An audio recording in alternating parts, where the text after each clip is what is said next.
The Orion Veterans Memorial was the site of a ceremony in honor of the 14th anniversary of September 11th. Orion Township celebrates the start of fall with their annual Barn Daze event. Orion Area Chamber members celebrated the grand opening of the newly renovated Buffalo Wild Wings with a ribbon-cutting ceremony.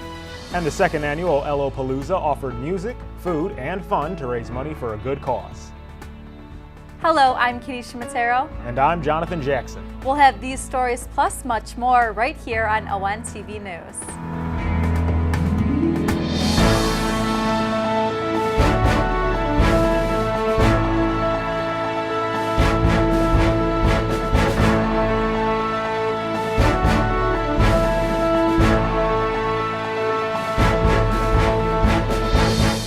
Friday, September 11th marked the 14th anniversary of the terrorist attacks that took the lives of almost 3,000 people. 71 law enforcement officers and 343 firefighters were lost when the Twin Towers collapsed on that fateful day. And 55 military personnel were killed during the attack on the Pentagon. Here in Lake Orion, an annual ceremony takes place that remembers the lives lost and honors first responders. On Friday, members of the community gathered at the Orion Veteran Memorial on M24 to commemorate the event that took place in 2001. A large American flag was suspended from a ladder truck over M24, and emergency vehicles occupied the lane closest to the memorial. Orion Township Fire Chief Bob Smith welcomed visitors and introduced guests. 343 firefighters, 37 Port Authority, and 15 EMS personnel lost their lives 14 years ago. Unfortunately, almost half that number of first responders have lost their lives this year already. Some of it, and quite a bit of it's been in violence. Are we letting patriotism fade away? I hope not. Only this is why we need to be assured that the patriotic torch is passed on. The day after, September 12th, we collectively dusted ourselves off to begin to show patriotism, and it was as strong as it was ever witnessed. Young men and women stood in line to join forces to fight the evil. We have our own heroes that joined out of patriotism, and some came home and some haven't. We had Sergeant Plower, Sergeant Blaylock that didn't make it home. They paid the ultimate sacrifice. This year's ceremony encouraged adults to pass the torch of patriotism to the youth of the community. The chief introduced a special guest speaker, Leah Warren of Birmingham, who along with her father, Judge Michael Warren, founded Patriot Week in 2009. Leah was only 10 years old at the time. All too often, America lets social media, celebrities, and gossip shadow the treasures and the tragedies of this great nation. As a country, and even more so as the youngest generation of this country, we need to make a commitment to remember the horrors of our past and ensure they never repeat again. We have made so many improvements in national security and surveillance, but unless Americans make an effort to remember and commemorate those events, the terrorists have already won. The biggest hurdle to overcome in order to ensure that 9/11 is never forgotten is to impress upon our youth that they cannot take their freedoms for granted. It's understandable why something that is so present in our daily lives could be easy to overlook and to accept as something that is permanent. But as the events of 9/11 remind us, there are always people in the world looking to take those freedoms away from us. Also speaking during the ceremony was Art Schra, who served with the Lake Orion Police Department, Sheriff's Office, and Orion Township Fire Department for 22 years. Art traveled to New York City on the day after the terrorist attacks and shared his firsthand account of the experience. The other thing within Ground Zero that would take place is whenever any human remains were found within Ground Zero, the work in that area was stopped.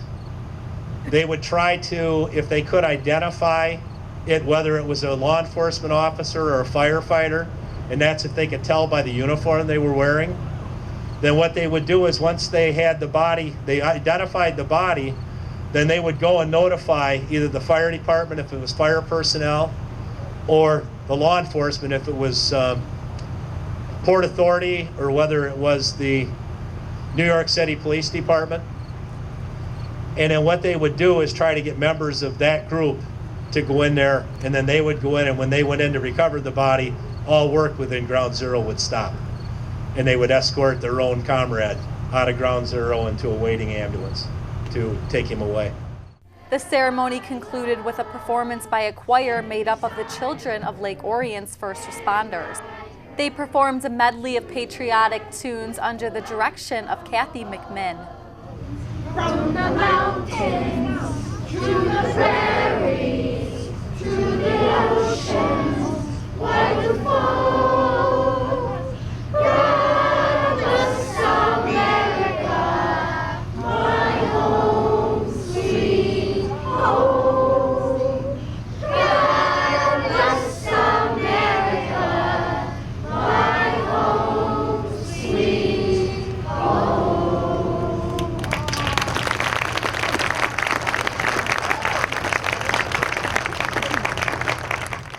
As summer winds down, Orion Township residents were invited to celebrate the fall season at Barn Daze, but unfortunately, Mother Nature wasn't very cooperative. In September of 2000, community volunteers came together for a good old-fashioned barn raising. The historic Port Barn, built in 1920, was moved from its original location on M24 in Silver Bell, relocating to Orion Township's Friendship Park.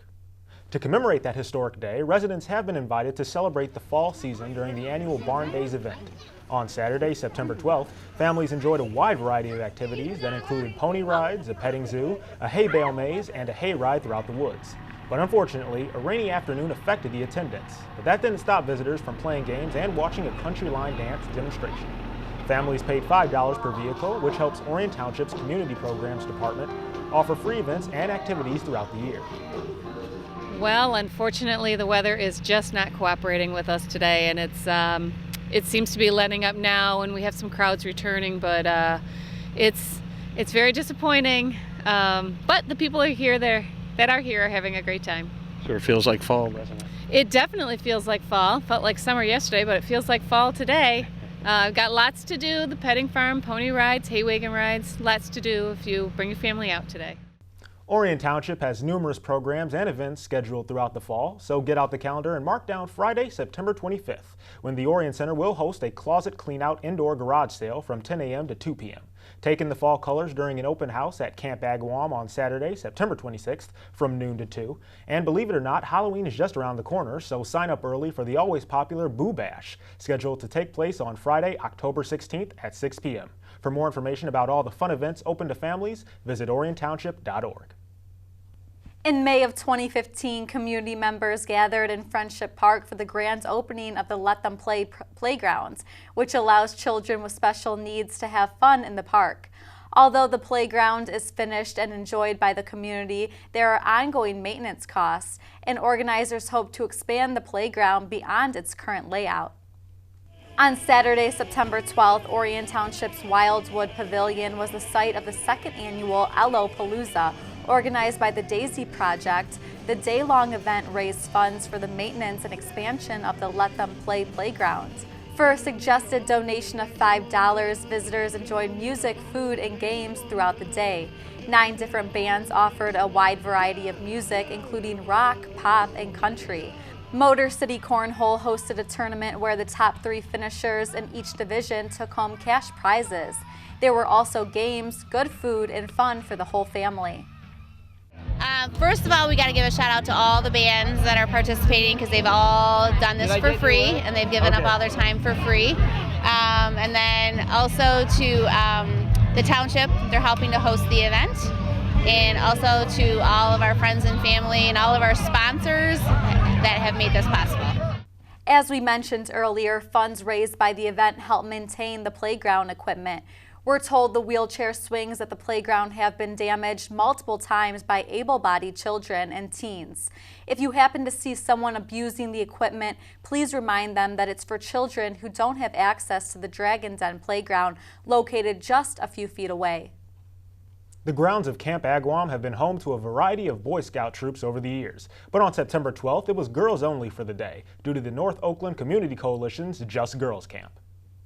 On September 12th, the North Oakland Community Coalition proudly hosted another Just Girls camp due to last year's large turnout and overwhelmingly positive response.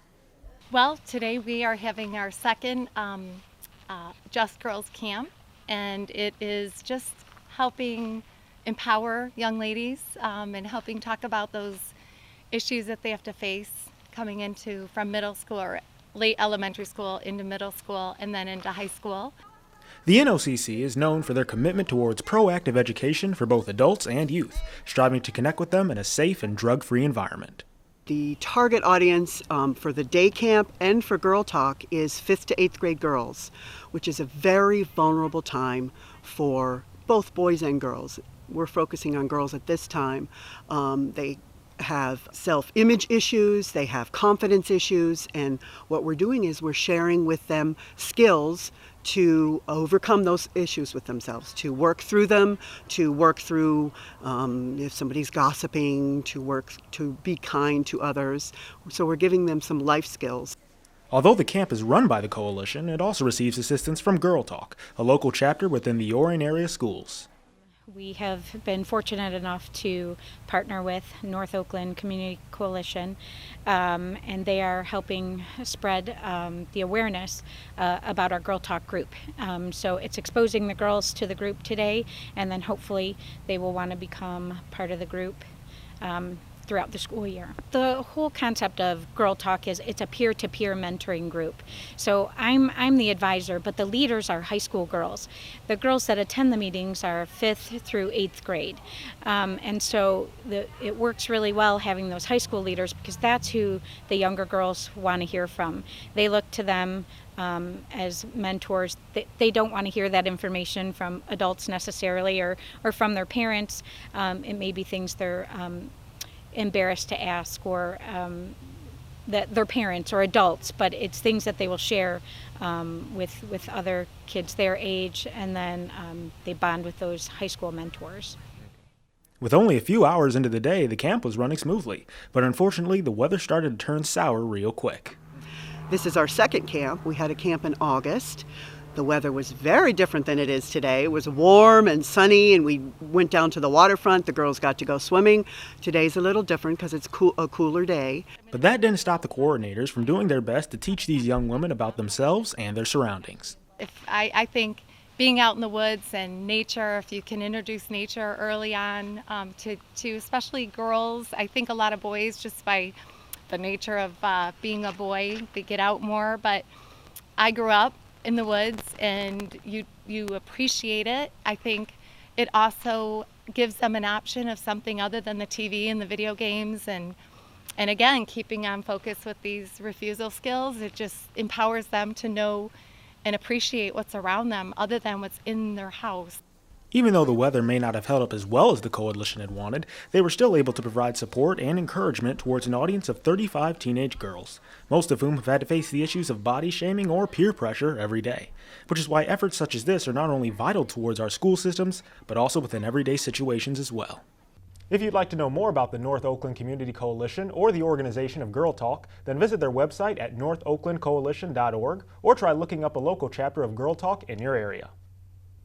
One of the many benefits of being a member of the Orion Area Chamber of Commerce is the monthly luncheons that bring the business community together. The Chamber's September luncheon was attended by representatives of the Oxford Chamber and concluded with a ribbon-cutting ceremony. On Thursday, September 10th, representatives of the Orion and Oxford Chambers gathered on the deck of the newly renovated Buffalo Wild Wings in Lake Orion. Attendees enjoyed a presentation from Deputy Oakland County Executive and former Orion Township Supervisor Matt Gibb. It was also an opportunity to meet the Oxford Chamber's new Executive Director, Nicole Sturrett, who began her duties in early July. Nicole has been an Oxford resident for 3 years and formerly worked in real estate.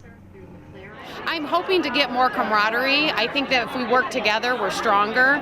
I mean, we're right next to one another, and we have great businesses both in Lake Orion and Oxford, and if we can help each other, we can grow our businesses, and that grows the community, and it's just a good full circle.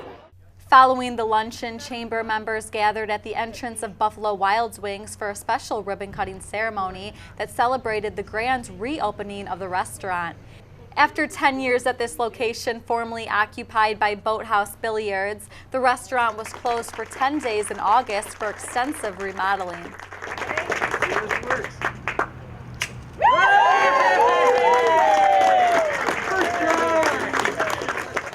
First thing I'd like to give a shout out to is my franchise, JK&T Wings.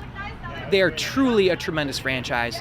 They really embrace the community connectedness part of Buffalo Wild Wings' mission statement, and they just really had that in mind when they redid this building. And then to all the construction guys, Joe, who managed the project, Ben, Keith, who was one of the foremen on the thing, and everyone else who helped out, and my staff who came in and put in some long hours putting together the furniture and getting it ready to go. Roberto Vici has been with the company for 7 years and has managed the Lake Orion location for almost 5 years. During that time, Buffalo Wild Wings has become a big part of the community, making appearances at and sponsoring numerous events and fundraisers. The Chamber named Vici their Business Person of the Year in 2014.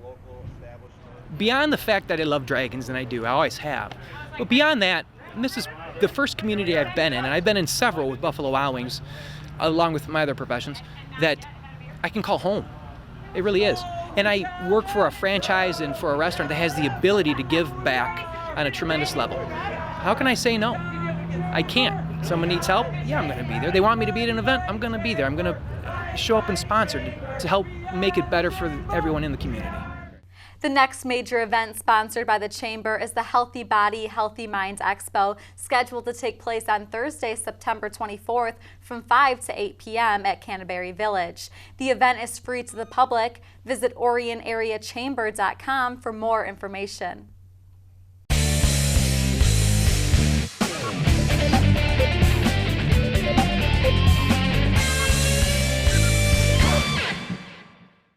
The Lake Orion Dragons varsity football season kicked off on August 27th with a game against Chippewa Valley at Wayne State University. Despite putting up 4 touchdowns, the Dragons fell to the Big Reds 28-35, and the team was hoping to rebound in their home opener against Troy Athens on Thursday, September 3rd.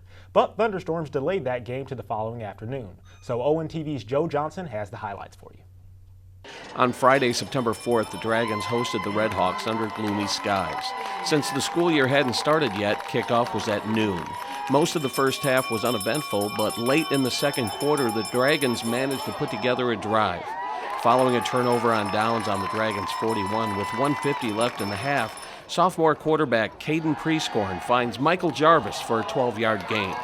On the next play, Prescorn hits Jarvis again, who is tackled on the Red Hawks' 35. And on the next play, Prescorn throws it up for Jalen Wiggins, who outleaps defenders to make the grab at the 4-yard line. First down inside the 5. What a catch by Jalen Wiggins. 2 plays later, Prescorn hands the ball off to Danny White, who goes into the end zone for the first touchdown of the game. To start the second half, the Dragons kick off to Athens. The Red Hawks manage a drive that takes them into the red zone, but on 4th down, the Dragons' defense steps up and forces a turnover on downs on the 4-yard line. An unsportsmanlike conduct penalty called on the Dragons places the ball on their own 2-yard line. And after a 3-and-out, Taylor McCarty is forced to punt out of the end zone. Jake Vincent fields the ball at the 41 and returns it all the way to the Dragons' 18-yard line. Just a few plays later, Red Hawks quarterback Joey Stark drops back to pass, but tucks the ball away and goes 14 yards for the touchdown. The extra point was good. The score is tied at 7. The Dragons begin their next drive on their own 20, and after Prescorn is sacked on 3rd down, Athens forces another 3-and-out. McCarty's punt is fielded at the 45 by Vincent, who returns it to the 32. Once again, the Red Hawks find themselves in great field position. On 1st and 10 on the Dragons' 22, Vincent takes the handoff and breaks multiple tackles before getting knocked out of bounds on the 1-yard line. On the next play, Stark's quarterback sneak puts the Red Hawks on top, 14-7 in the 3rd. Let's go to the 4th quarter with Prescorn facing a 4th and 6. He rolls left, keeps the ball, and lumbers ahead for a much-needed first down to keep the drive alive. On the very next play, Prescorn hands off to junior Keith Fields, who finds a hole and goes 28 yards to tie the game at 14.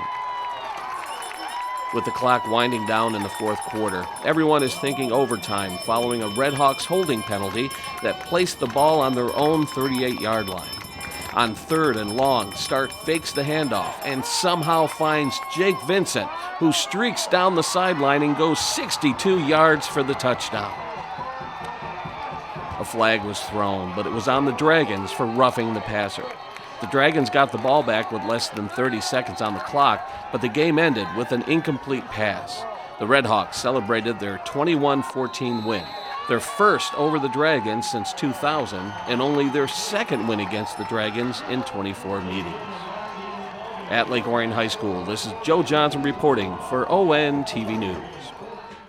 The Dragons rebounded during their next game when they traveled to Troy on September 11th. The Dragons soundly defeated the Colts 37-3 to improve their record to 1-2. And the Dragons will host their crosstown rivals, the Oxford Wildcats, in the battle for the Double O Trophy on Friday, September 18th. Now last year, the Dragons lost to the Wildcats in a nail-biter, only 21-14. And Oxford also has a 1-2 record, so ONTV will record the much-anticipated game in its entirety, and so look for it on Comcast Channel 10 in the near future, or watch it on demand on our YouTube channel.